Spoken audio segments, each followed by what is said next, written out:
Hello everyone, this is Sudhir and welcome to our YouTube channel. Today we discuss second part, chapter number 16.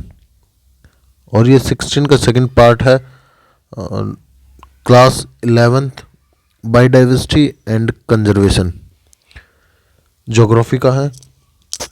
इससे पहले आपने part 1 नहीं देखा है तो उसका जो लिंक है वो आपको नीचे डिस्क्रिप्शन बॉक्स के अंदर दिया गया है, तो वहाँ पे जाके आप पहला जो पार्ट है उसको देख सकते हैं बेटा।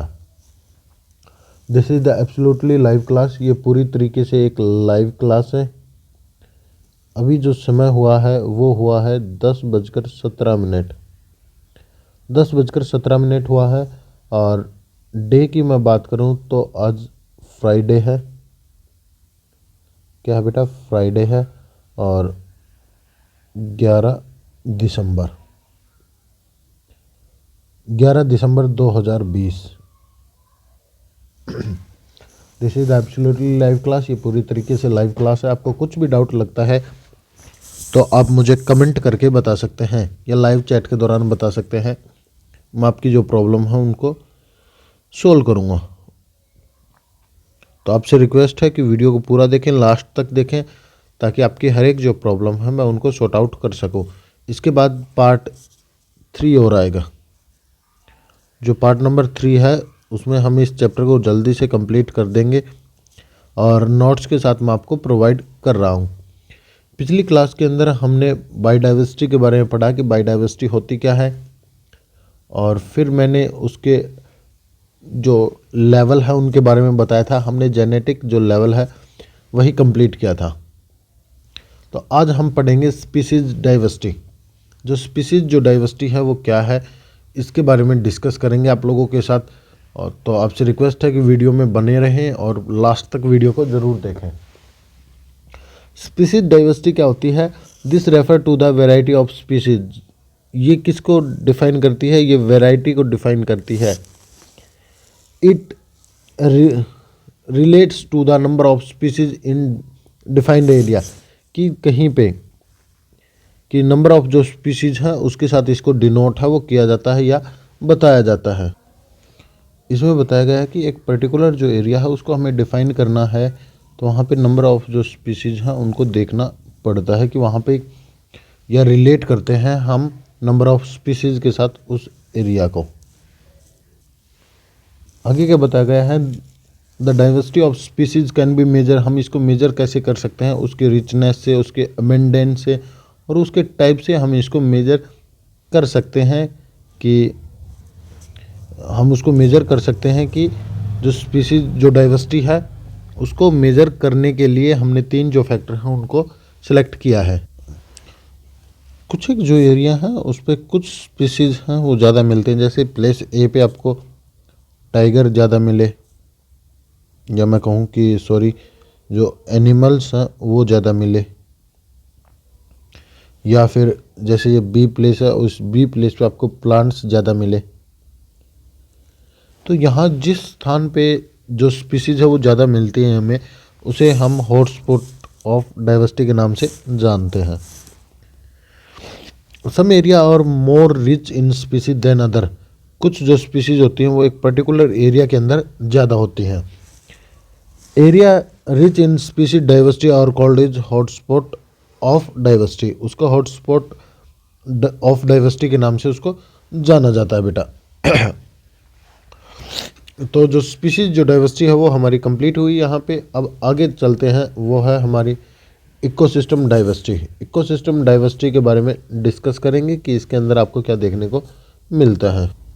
ये जो हमने अभी अभी पीछे जो पढ़ा है species of diversity, as it is लगभग सेम ही है। जैसे this refer to the variety of species, ये किसको शो करता है? ये वैरायटी ऑफ स्पीसीज को शो करता है इन ए पर्टिकुलर एरिया। एक पर्टिकुलर एरिया के अंदर उनको शो करता है।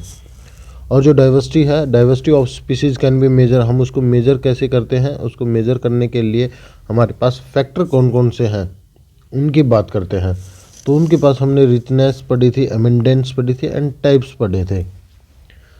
लगभग हमने जो चीज़ें जो पीछे अभी स्पीसीज डाइवर्सिटी के अंदर जो पढ़ी थी वही चीज़ हम फिर से दोहरा रहे हैं इकोसिस्टम डाइवर्सिटी के अंदर। Some area more rich in species, कुछ एरिया रिच होते हैं या कुछ एरिया के अंदर जो स्पीसीज वो ज़्यादा होती है कंपैरिजन करेंगे तो हम अदर के साथ।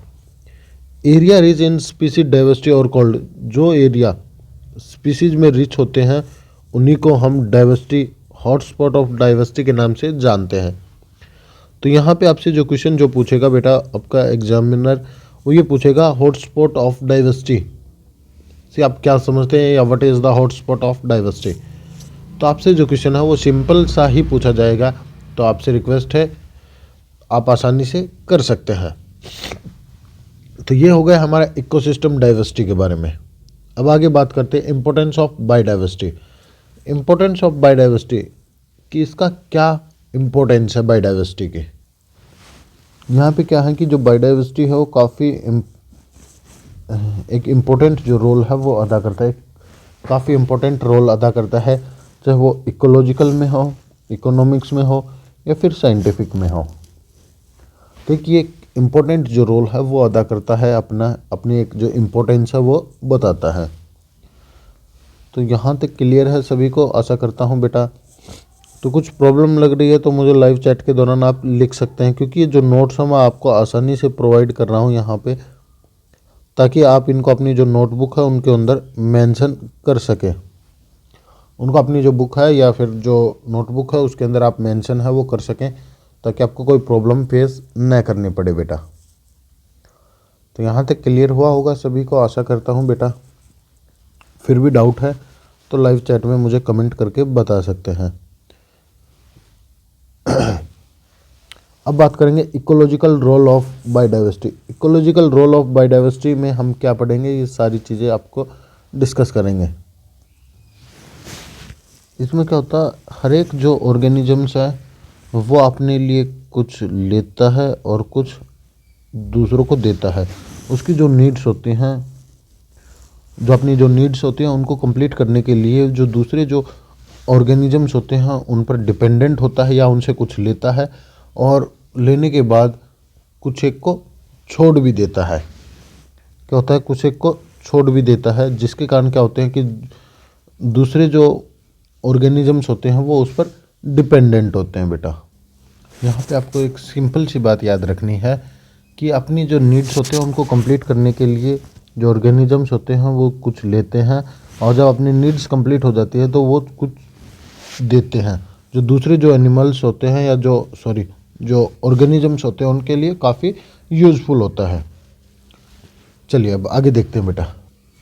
आगे क्या है कि जो स्पीसीज होती हैं वो कैप्चर करती हैं, स्टोर कर रही हैं एनर्जी को, प्रोड्यूस कर रही हैं और डिकम्पोज कर रही हैं किसको, और जो एनर्जी है इसको।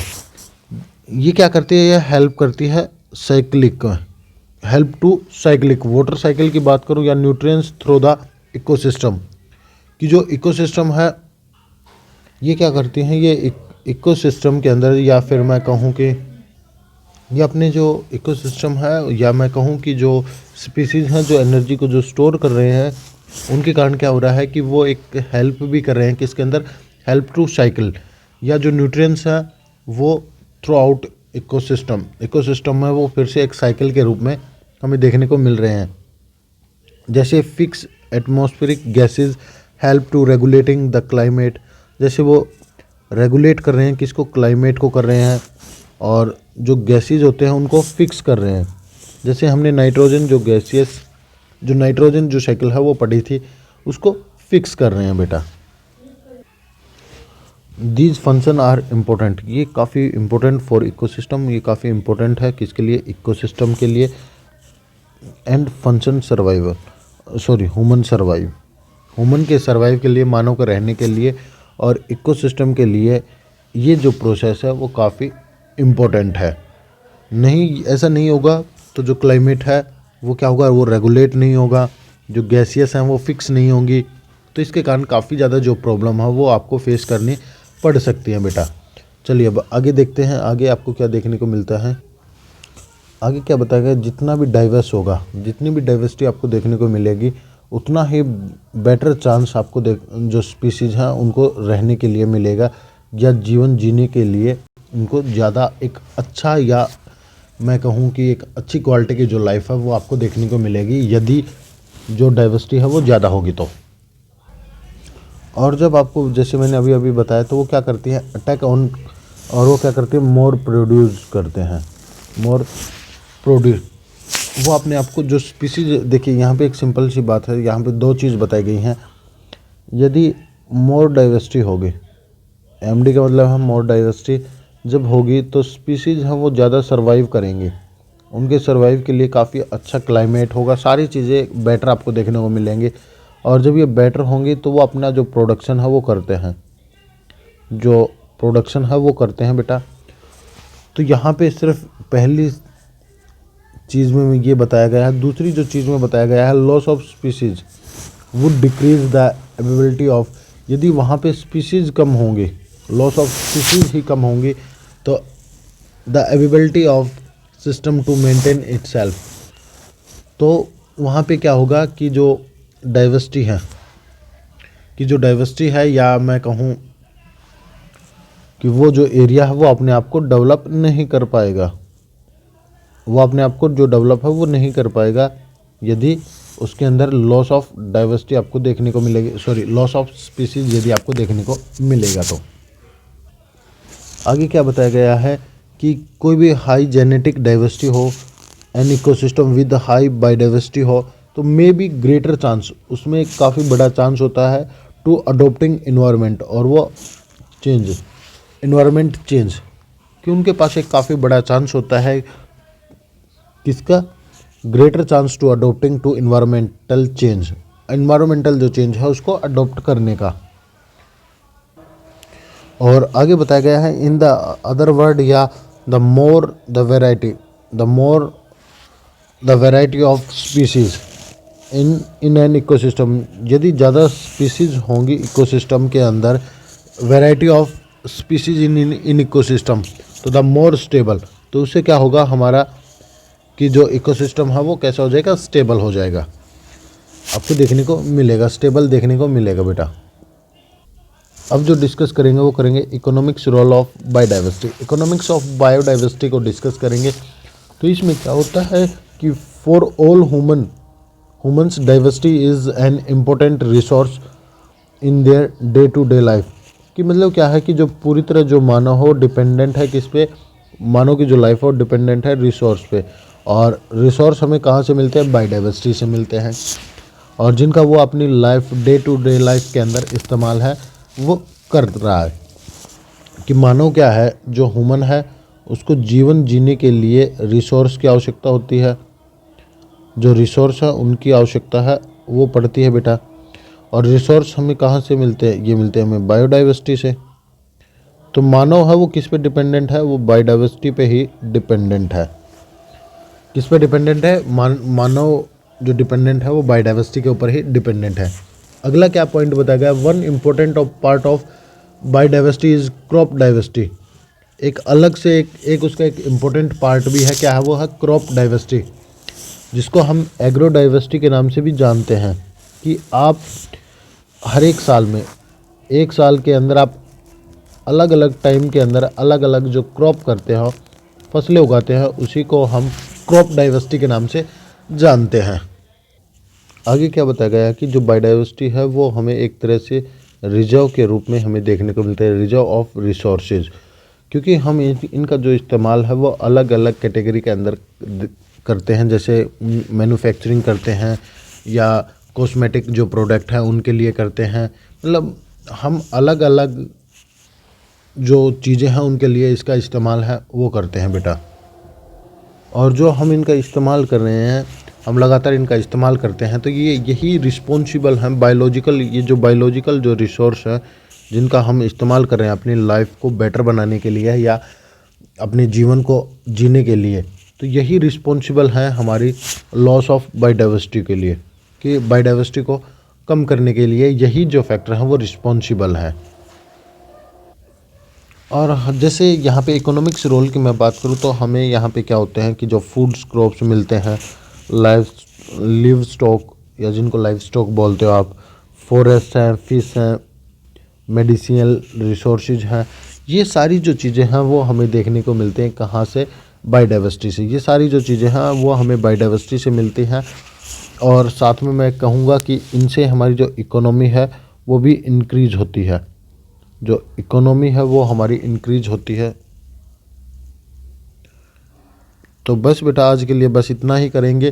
कल हम जो साइंटिफिक जो इम्पोर्टेंस है उसको डिस्कस करेंगे और लगभग कल हमारा जो चैप्टर है वो कंप्लीट हो जाएगा। तो आपसे रिक्वेस्ट है कि आपने वीडियो को पूरा देखा होगा और आपको ये जो कंसेप्ट है वो क्लियर हुआ होगा। फिर भी आपको कुछ डाउट लगती है तो आप मुझे कमेंट करके बता सकते हैं या लाइव चैट के दौरान मुझे बता सकते हैं। तो आज के लिए इतना ही था। घर पे रहें, सुरक्षित रहें, सेफ रहें और अपनी जो पढ़ाई है उसको जारी रखें। और कल की जो लाइव क्लास होगी उसके अंदर हम ये जो चैप्टर है उसको कंप्लीट करने की कोशिश करेंगे। फिर भी कुछ बचता है तो आप मुझे बता सकते हैं। Thank you and thank you very much.